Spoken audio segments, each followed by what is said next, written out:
Hey, Jamie Stenhouse here. In this recording, we will be going through a conversation I had with another CEO of quite a large organization. And in this conversation, we discuss how do you prioritize the processes you should be creating, and how do you scale your company on processes first rather than the individuals that you hire. Because sometimes if you hire certain individuals and they're extremely skilled, they might leave the company, they might get headhunted, something might happen to them, and sometimes if that occurs, you lose all that expertise as well.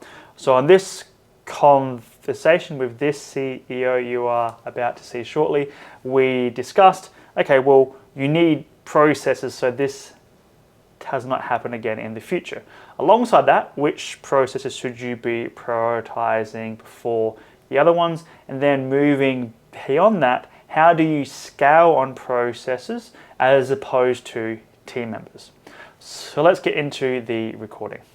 Especially in this industry, a lot of the time, if we think about processes, companies will typically try to start with a process that is, let's say, something that is of high impact and something that would be driving profit, right? I mean, this is sort of where a lot of companies start to actually create processes, and the problem with sort of going after these two processes first typically is that, if it is high impact, it is probably complex, probably quite long and drawn out.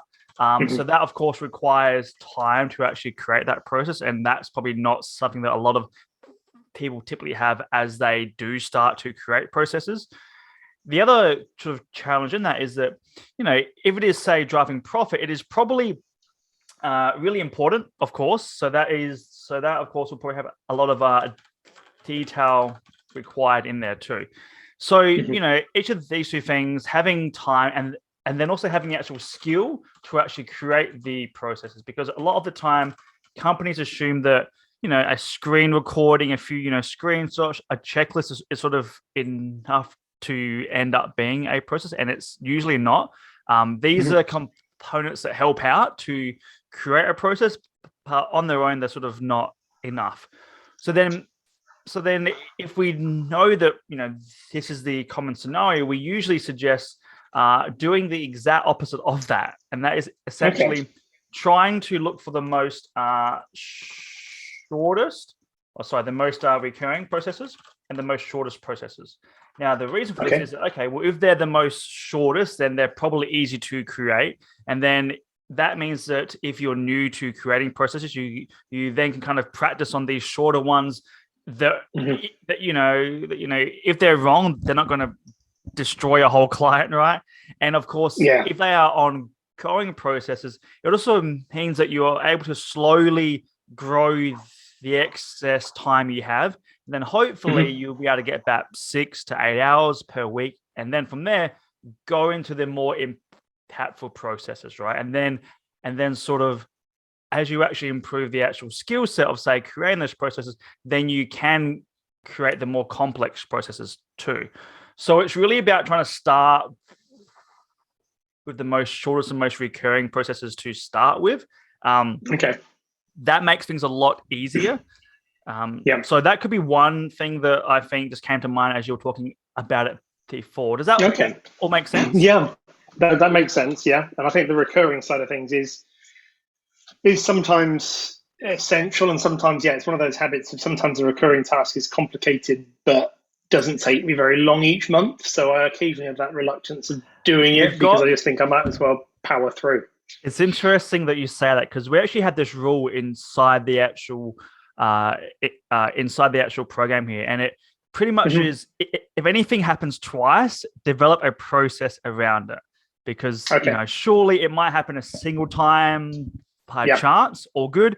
If it happens again, it's like, man, this thing could happen a third time. So let's sort of design a sort of process around that too. Now, sort of, if it is an ongoing task and it is complex, I would put that off at the end. Again, because it is complex, so you're trying to Mhm. look for the most shortest and most ongoing task before you do Yep. anything else. So Yep. that's from a process prioritization point of view. I'm going to assume that you have a team portal like Trello, Asana, Teamwork, ClickUp, or Yeah. So we use a variety of different things. We're using a tool called Waybook to Mhm. store the processes in at the moment, and then we have just a very, very big Google Doc that we're starting to create, like a Google Sheet, which has Mhm. got a list of all the processes depending on whether they're daily, weekly, monthly, or triggered on something else occurring. Got it. And then for that, well, see, I'll show you this. So Yeah. the reason I bring up that is because the most common uh, flow of sort of improving from problems is that Mhm. you would have your process and then you'd have your team going through that process. And then typically at some point in their journey, they might encounter a problem, a question, or some Mhm. unknown. And the Mhm. typical response from that is, of course, to send that question to either the team lead or Mhm. to the person in charge. Now, Yeah.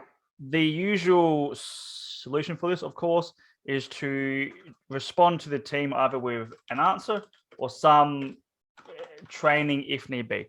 Now, sort Mhm. of as this loop happens slowly over time, our team actually improves because of just the changes, the advice, the little hacks and Mhm. tricks here and there. And that's not an awful Yeah. thing.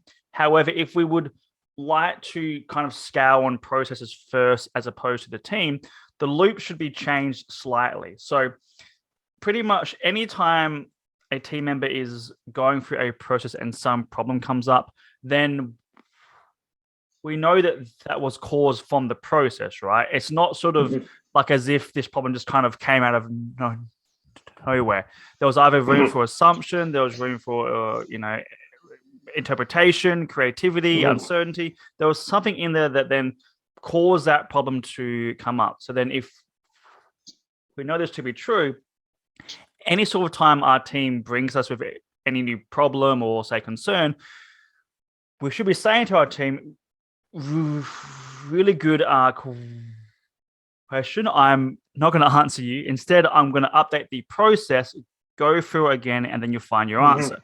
The upside to this is that slowly over time, the actual processes improve. Now, of course, the more tangible upside to this is that if we are constantly improving the team through training, advice, tips and tricks and that, if this team member is, say, planning to leave or maybe something happens to Yeah. them, all that expertise can Yeah. tend to leave as well, which Yeah. is quite tedious, as you know, probably. And Yeah. then, sort Yeah. of, in terms of this scenario here, if we lose this sort of team member, it's annoying, but it's not sort of that Yeah. harmful to the company. And then, more so from, say, like a scaling point of view, if we have to bring someone else in, we can plug them into that improved process that hopefully has already addressed for all the previous problems that have Yeah. come before that. Now, Okay. the reason I show you this to come full circle is sort of in sort of order to have this loop happen, you need some form of. All right, so hopefully you found that helpful, insightful, maybe even a little bit enjoyable as well. So if you did, make sure you hit the like button below this video and subscribe to the channel. I'll be trying to upload a lot more of these conversations along with some more vlogs and more how-tos in the future as well. And of course, leave me a comment below this recording if you have any feedback, insight, if you found this helpful, or even if you found this annoying, please do let me know. And that's it. So hopefully you enjoyed it, and I'll see you in the next recording.